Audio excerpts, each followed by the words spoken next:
Hello everyone, welcome back to Changfied YouTube channel, your trusted source for latest update across South Sudan and beyond. Today we bring you important update from South Sudan. These stories show a country standing at a very critical moment in its history. As the country prepares for its first election since independence, there are talk of peace, rising tensions, new law being signed, and thousands of people suffering from conflict. In this video, we will break everything down in simple and clear way so you can understand what is really happening on the ground. Before we begin with our latest update, if you are new to Changfied YouTube channel, I would like you to help the channel by subscribing, turn on the notification bell so whenever we upload a new video, you can be notified. Let's begin our report with government promises dialogue before election. The government of South Sudan has announced that it wants to make peace with the opposition group before the upcoming election in December 2026. According to this information, the government information minister, Mr. Ateng Wagateng, say the government is ready to open dialogue with the opposition. Ateng Wagateng spoke after meeting a senior United Nations official, Graham Maitland.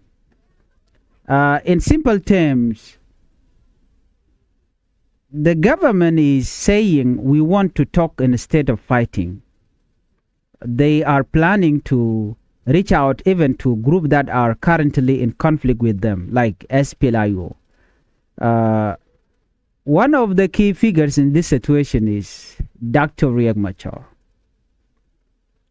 Dr. Riek Machar was once a partner in the peace agreement with President Salva Kiir Mayardit, but things changed. Dr. Riek Machar was arrested in March 26, year 2025, and is now facing serious charges in court. Because of this, his political group is now being led by his deputy, Oyet Nathaniel Perino, who is currently outside the country.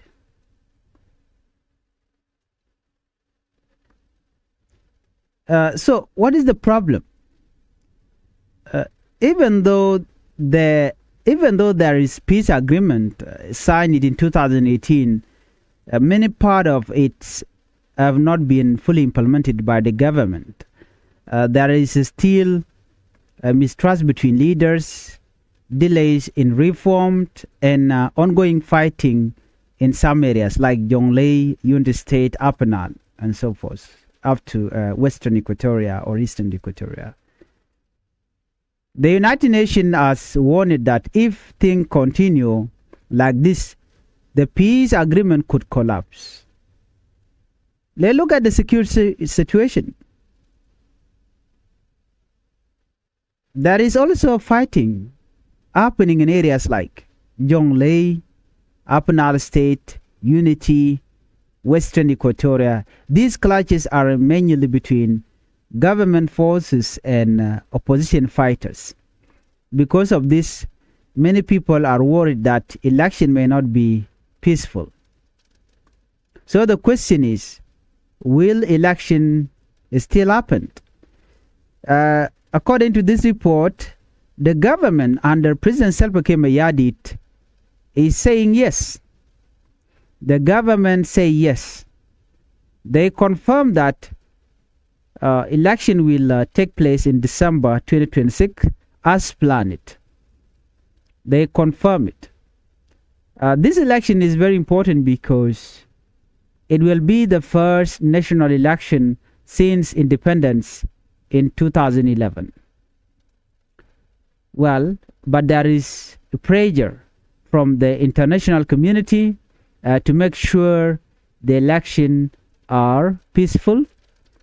All groups are included in this election, and no one is left out.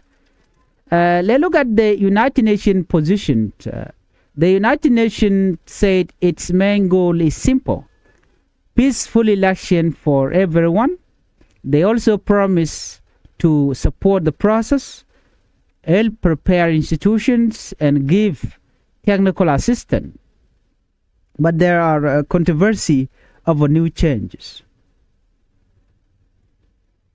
Recently, the government approved some changes to the peace agreement. These changes separate the population census and the permanent constitution from the election process. Some opposition groups are not happy about this. They say we were not consulted. This disagreement could create more tension in the coming month. Let's move on to our second story. A journalist detained in Lair County in Unity State. According to the report, a radio manager named James Gatiek Litmajek was briefly detained in Lair County. He worked for a local station called Lair 88.0 FM, which provide news, public information, and community program. Gatiek said he was arrested after taking photos of truck carrying sand. He was held for about 1 hour and then released. According to him, this kind of thing happen often. Let's look at the bigger issues. Press freedom. This is not just about one person.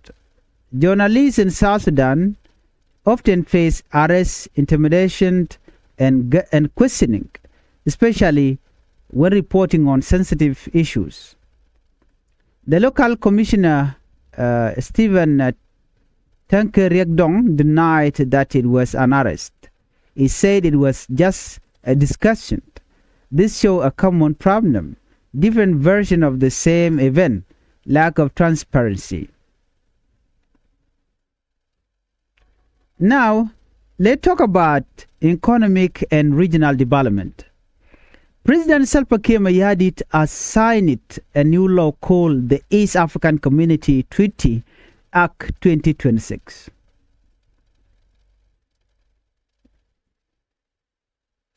This connects South Sudan more deeply with the East African Community. So what is the EAC? The East African Community is a group of countries working together to improve trade, support economic growth, and strengthen cooperation.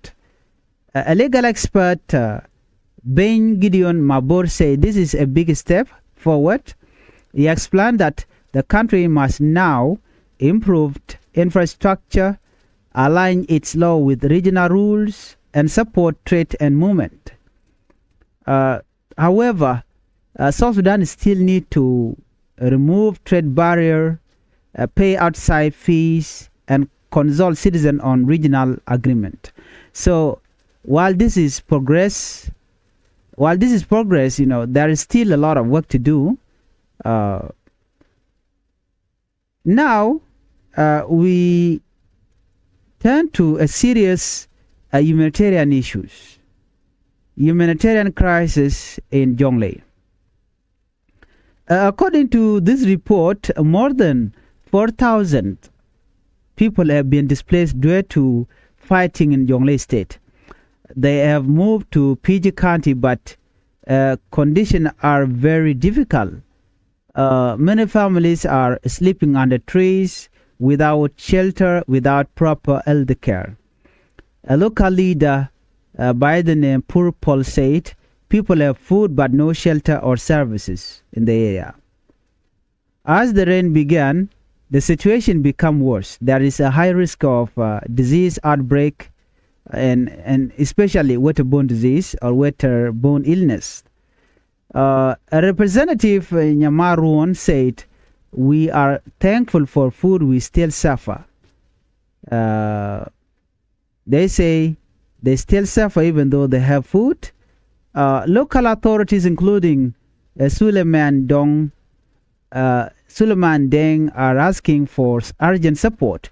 They need shelter, medical services, educational materials. When we look all these stories together, a clear picture appears. South Sudan is facing political tension, economic challenges, and humanitarian crisis. At the same time, there are also signs of hope, dialogue effort, international support, and a step toward regional integration. As the 2026 election approaches, the big question remains, will South Sudan achieve peace or will tension grow? Only time will tell. Thank you for watching. If you are new to Changfied YouTube channel, I would like you to help the channel by supporting, subscribe, like, share, and do not forget to hit the notification bell so whenever we upload a new video, you can be notified. Thank you for watching and bye-bye.